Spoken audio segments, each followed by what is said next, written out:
চলতি পথে হঠাৎ যদি দেখেন কয়েকজন নারী মাঝ রাস্তায় একে অপরের চুল টানাটানি করছেন এবং মারাত্মক মারামারিতে জড়িয়ে পড়েছেন, তবে যে কেউ থমকে যেতে বাধ্য। সাধারণ কোনো ঝগড়া নয়, দেখে মনে হবে রীতিমতো এক যুদ্ধ চলছে।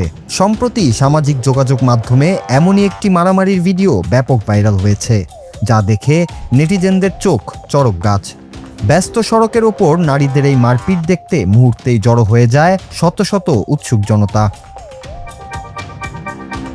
প্রথম দেখায় সাধারণ কোনো বিরোধ মনে হলেও ঘটনার পেছনের আসল সত্যটি সামনে আসতেই এলাকায় তোলপাড় সৃষ্টি হয়। জানা গেছে এই রণক্ষেত্রের মূল কারণ ফারুক নামের এক প্রবাসী পুরুষ, আর রাস্তায় চুল টানাটানিতে লিপ্ত নারীদের একজন হলো সেই প্রবাসীর বৈধ স্ত্রী এবং অন্যজন তার পরকীয়া প্রেমিকা। এই পরকীয়া প্রেমের খবর স্ত্রী জানতে পারার পরেই শুরু হয় এই তুলকালাম কাণ্ড। ওই মহিলা বিদেশ ছিল, বিদেশ থাকা অবস্থায় ওই মহিলা ফারুকের সাথে সংসার করবে না। তারপর আমার দুটো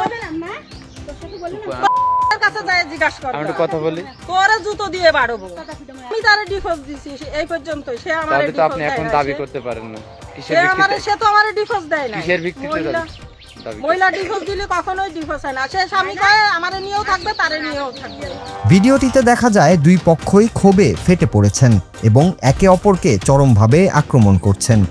আশেপাশের মানুষজন তাদের শান্ত করার চেষ্টা করেও ব্যর্থ হন।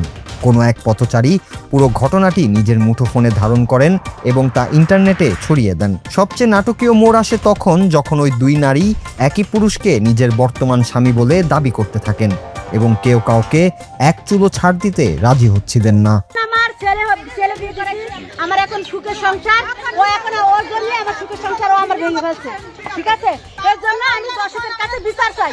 পরে কি আর প্রেম করছে আমার স্বামীর সাথে, আমি এটা আমার স্বামীকে তালাক দিয়েছে, আমার কাছে প্রমাণ আছে, তালাকের ডিভোর্স পেপার আছে। স্থানীয় সূত্রে জানা গেছে সম্প্রতি এই ঘটনাটি ঘটেছে চুয়াডাঙ্গার দর্শনা থানার পারঘাটা গ্রামে। তবে ওই প্রবাসী ও তার স্ত্রী কিংবা প্রেমিকা কারো বিস্তারিত পরিচয় এখনো জানা যায়নি। সামাজিক মর্যাদা আর পরকীয়া সম্পর্কের এই চরম পরিণতি এখন পুরো এলাকার আলোচনার কেন্দ্রবিন্দুতে পরিণত হয়েছে। নেটিজেনরা এই ঘটনা নিয়ে নানা মন্তব্য করছেন। কেউ বলছেন পারিবারিক শিক্ষার অভাব, আবার কেউ বলছেন ওই প্রবাসীর প্রতারণাই এই ঝামেলার মূল কারণ। তবে এই ধরনের পারিবারিক কলহ যখন প্রকাশ্য রাস্তায় এসে এমন রূপ নেয়, তখন তা সমাজের জন্য কতটা লজ্জাজনক সেই প্রশ্নই এখন ঘুরে বেড়াচ্ছে সবার মুখে।